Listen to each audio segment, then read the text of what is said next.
Assalamualaikum warahmatullahi wabarakatuh. Waalaikumsalam warahmatullahi wabarakatuh. Bertemu kembali bersama Umi Al Inayah, acara ngopi Mola bikin ngobain hati bersama Umi Al Inayah. Alhamdulillah kita masih tetap bersama dengan Ustadz Oke ya. Gimana kabarnya Ustadz? Alhamdulillah baik Umi. Assalamualaikum warahmatullahi wabarakatuh. Waalaikumsalam warahmatullahi wabarakatuh.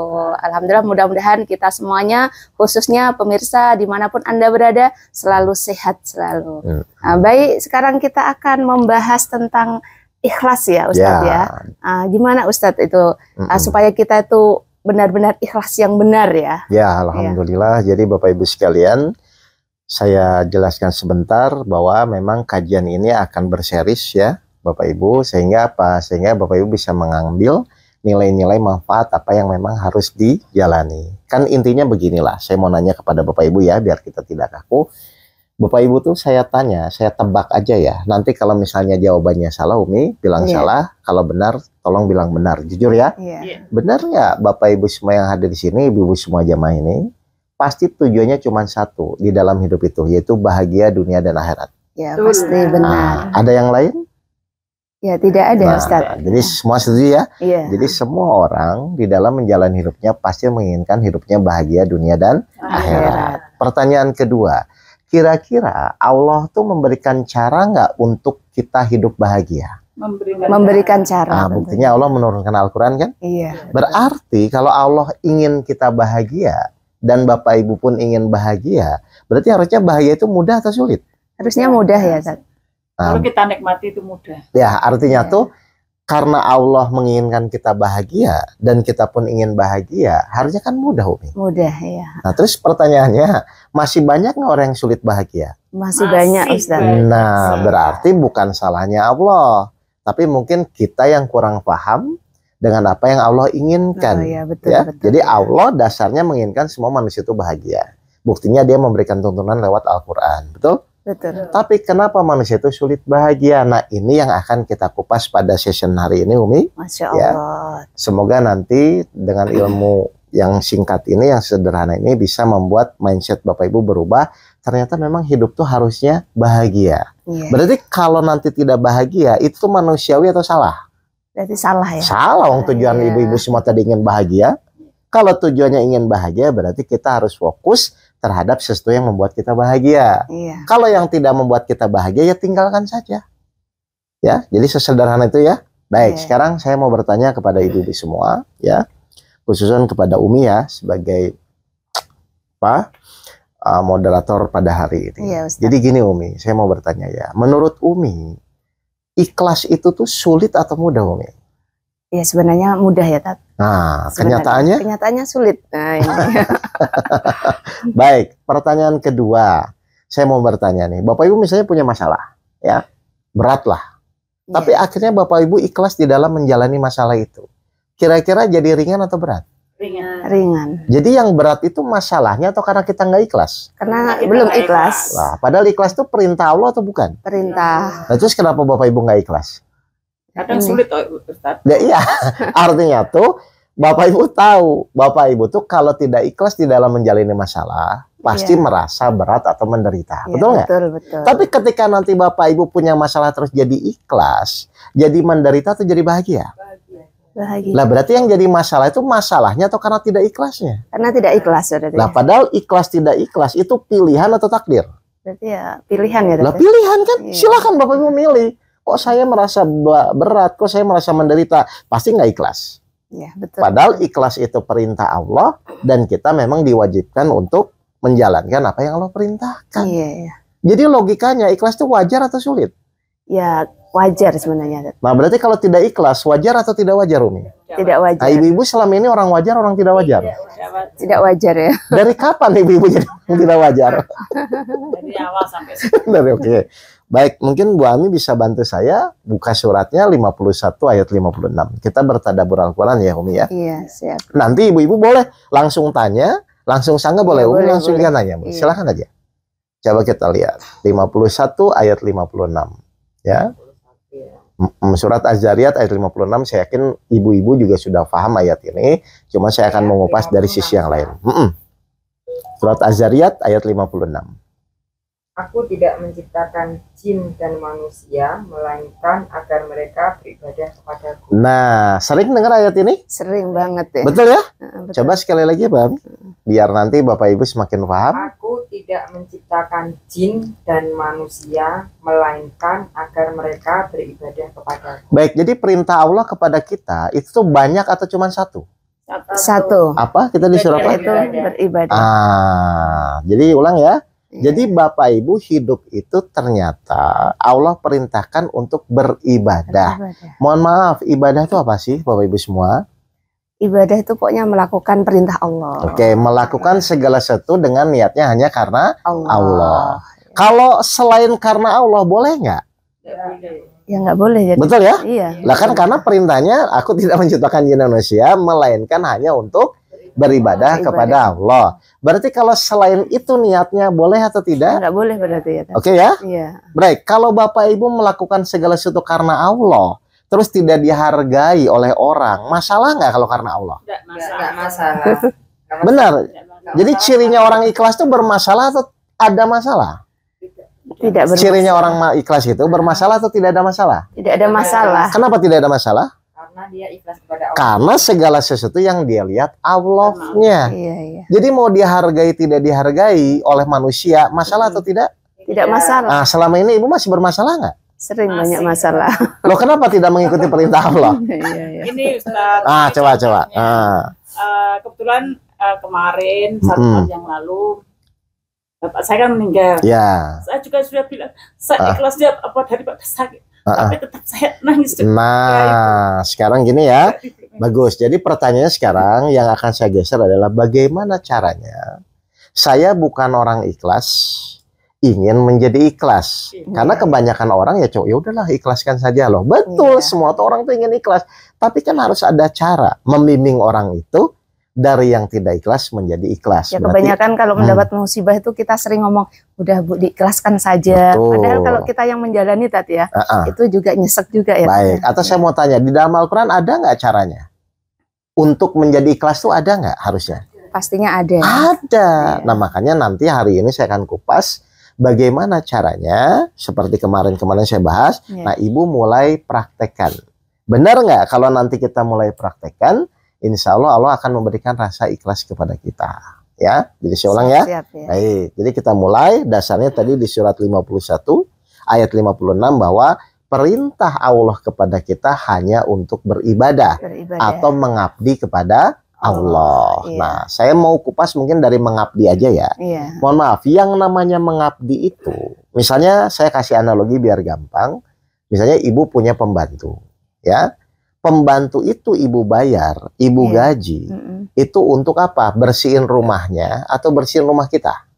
Bersihin rumah kita. Kalau misalnya ibu punya pembantu, dia fokusnya bersihin rumah dia, masak buat dia sendiri, kira-kira dia mengabdi atau enggak? Ya enggak berarti ya. Jadi yang namanya mengabdi itu harusnya fokusnya pada keinginannya atau pada keinginan majikannya. Majikannya. Oke, boleh nggak dia fokus pada keinginannya? Ya enggak.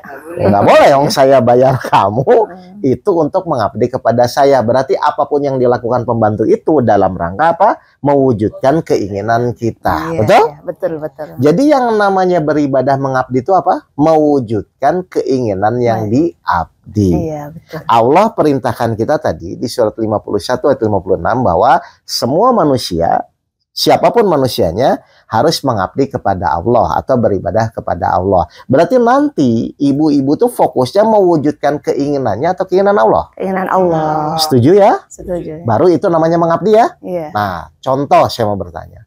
Ibu-ibu tuh kalau punya masalah, ingin apa? Cepat selesai. Itu keinginan siapa? Saya. Kita. Saya. Keinginan kita maksudnya Loh, tadi. nggak pernah ibu tanya keinginan Allah apa?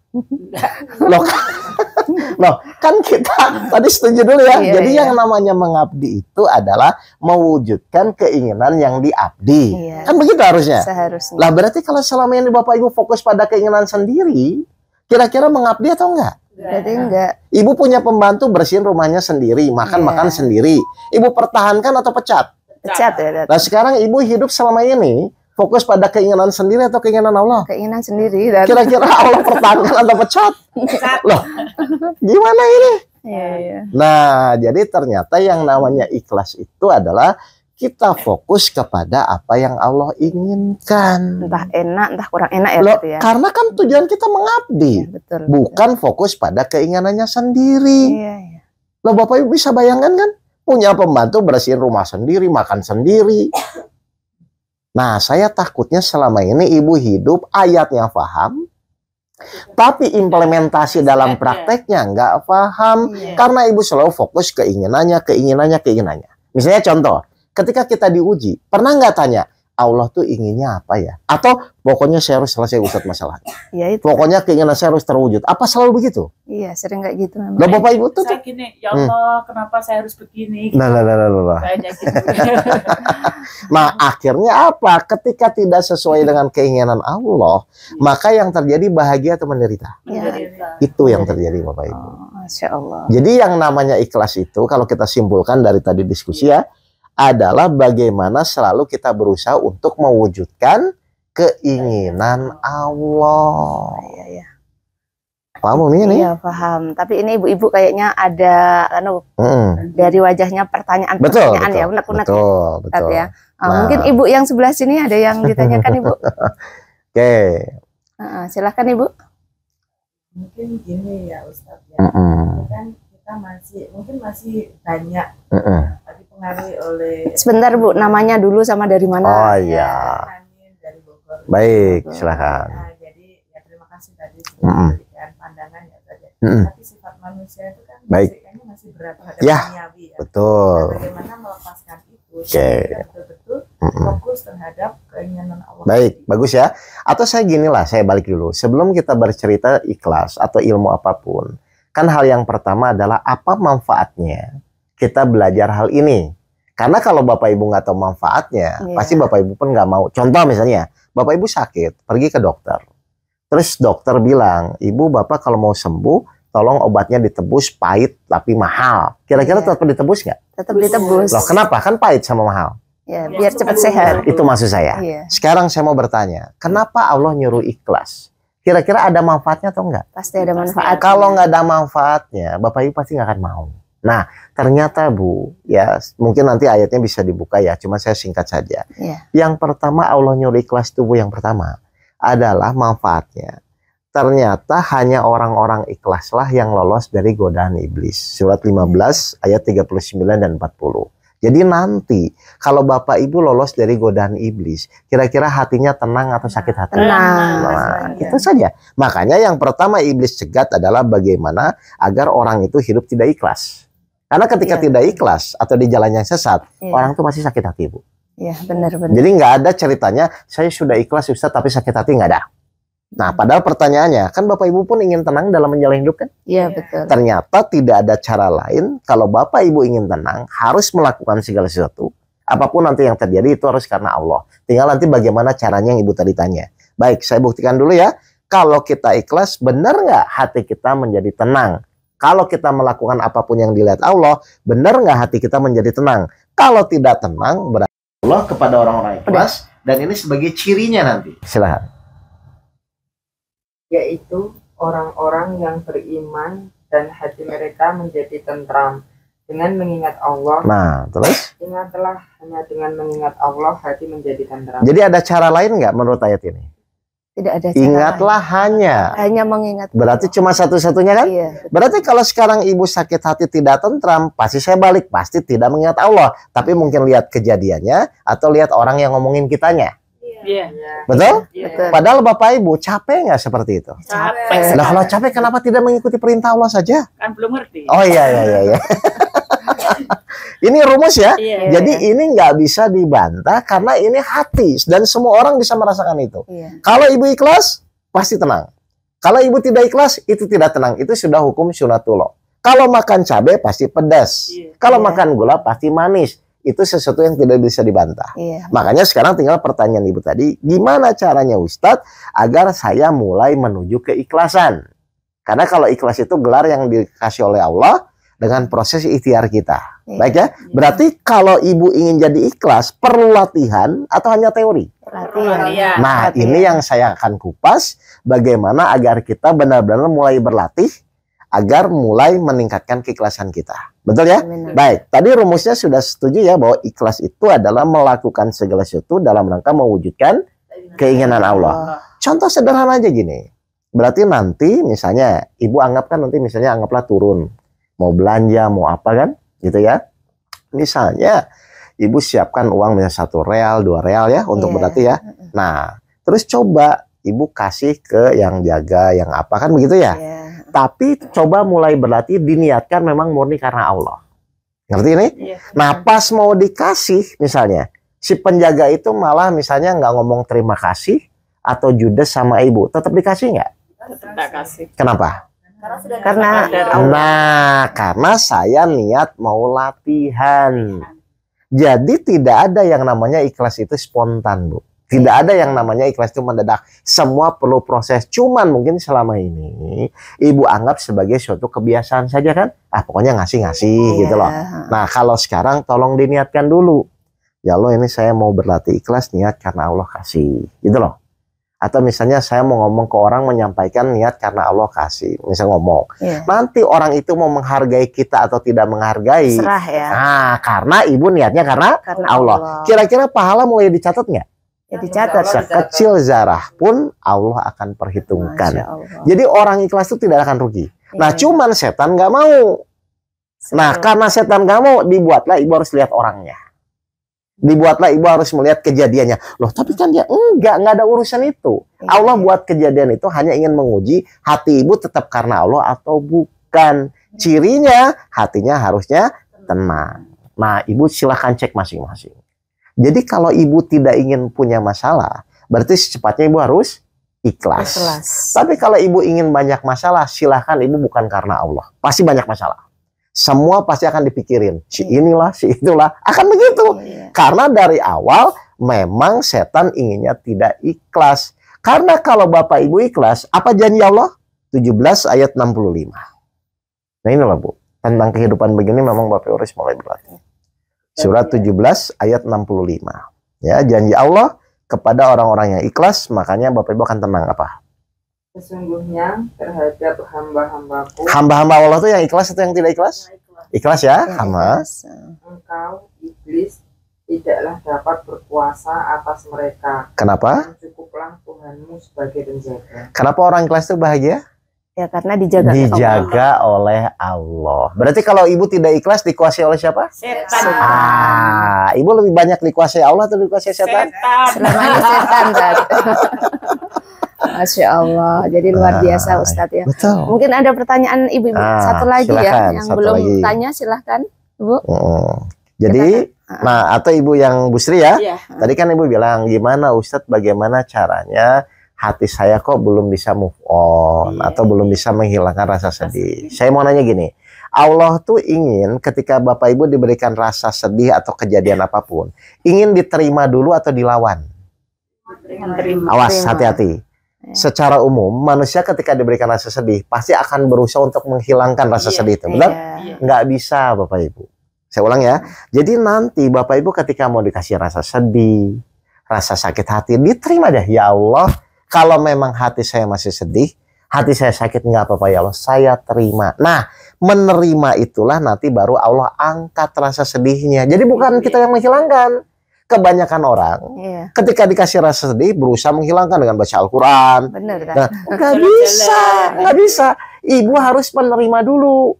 Setelah menerima, baru langkah berikutnya silahkan tadi baca Quran, sholat itu silahkan. Tapi kata kuncinya harus menerima dulu. Kenapa harus menerima? Karena menerima itu wujud ketaatan kita kepada Allah. Mungkin selama ini ibu melawan.